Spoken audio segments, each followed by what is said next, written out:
পাচার হয়ে যাওয়া অর্থ ফিরিয়ে আনতে আগের যে কোনো সময়ের চেয়ে কঠোর হচ্ছে অন্তর্বর্তী সরকার। এরই মধ্যে অ্যাটর্নি জেনারেলকে বাদ দিয়ে বাংলাদেশ ব্যাংকের গভর্নরকে প্রধান করে পুনর্গঠন করা হয়েছে টাস্ক ফোর্স। অভিযোগ প্রমাণের আগেই শুধু সন্দেহভাজনই নয়, পাচারের সঙ্গে জড়িত তৃতীয় পক্ষের ব্যাংক হিসাব ফ্রিজ করে দেওয়ার পাশাপাশি সম্পদ জব্দের দিকে এগোচ্ছে সরকার। উদ্যোগ নেওয়া হয়েছে আইন সংশোধনেরও। ইমদাদ হকের রিপোর্ট। ঢালাইয়ে দৃঢ়তা, নির্মাণে নিশ্চয়তা, প্রিমিয়ার সিমেন্ট, ঢালাইয়ের রাজা।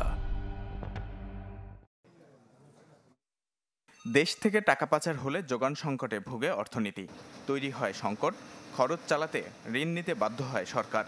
বাংলাদেশের মতো উন্নয়নশীল দেশগুলোতে এই প্রবণতা তুলনামূলক বেশি, আর এসব কর্মকাণ্ড কয়েক গুণ বেড়ে যায় নির্বাচনী বছর বা রাজনৈতিক অস্থিরতার সময়ে। বাংলাদেশ থেকে প্রতি বছর কী পরিমাণ অর্থ বিদেশে পাচার হচ্ছে তার কোনো তথ্য নেই সরকারের কাছে। তবে যুক্তরাষ্ট্রভিত্তিক প্রতিষ্ঠান গ্লোবাল ফাইন্যান্সিয়াল ইন্টিগ্রিটি বলছে 2018 পর্যন্ত প্রতি বছর এই অঙ্ক গড়ে অন্তত $7.5 বিলিয়ন। তবে গেল 15 বছরে রাজনৈতিক প্রশ্রয় আর ক্ষমতার ব্যবহারে এই তালিকায় যুক্ত হয়েছে নতুন সব নাম, যারা তথাকথিত ব্যবসার আড়ালে দেশ থেকে নিয়ে গেছেন বিপুল পরিমাণ অর্থ। এবার সেই অর্থ ফেরাতে তৎপর অন্তর্বর্তী সরকার।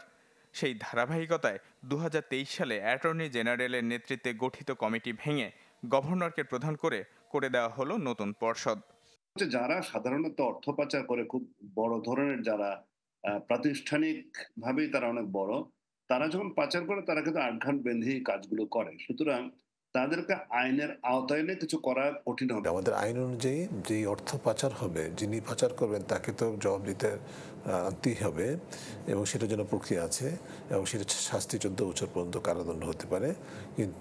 কিন্তু যে অর্থ পাচার হয়েছে তার 3 গুণ জরিমানা হওয়ার কথা। কাজে আইন কিন্তু বেশ কঠোর, কিন্তু সেটার প্রয়োগ হয় নাই। অর্থ মন্ত্রণালয়ের গঠিত 9 সদস্যের ওই কমিটিতে থাকছেন পররাষ্ট্র ও আইন মন্ত্রণালয়ের উপযুক্ত প্রতিনিধি। যুক্ত করা হয়েছে দুদক, সিআইডি সহ বেশ কিছু সংস্থা ও প্রতিষ্ঠানকে, যাদের কাজ হবে তৃতীয় পক্ষ সহ সন্দেহভাজনদের অ্যাকাউন্ট ফ্রিজ, সম্পদ বাজেয়াপ্ত করা। পাচার হওয়া দেশগুলোর সাথে যোগাযোগ করে তথ্য অনুসন্ধান ও সম্পদ উদ্ধারে কার্যকর উদ্যোগও নেবে তারা, যাকে ইতিবাচক বলছেন বিশ্লেষকরা। যারা পাচার করেছেন তারা ক্ষমতার সাথে সংশ্লিষ্ট, সেই কারণে যে প্রতিষ্ঠানগুলোর কথা বললাম তারা হাত দেওয়ার মতো সৎসাহস তাদের ছিল না, বরং অনেক ক্ষেত্রে সহায়ক ভূমিকা পালন করেছেন।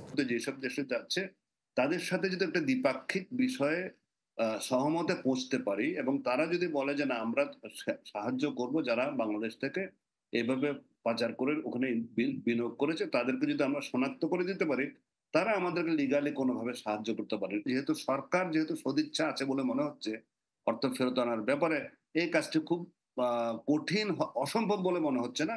সময় লাগতে পারে, জটিলতা আছে, এগুলো কাটিয়ে ওঠা হয়তো সম্ভব হবে। অর্থ পাচার প্রতিরোধে নেওয়া হচ্ছে আইন সংশোধনের উদ্যোগও। ইমদাদ হক, চ্যানেল 24, ঢাকা।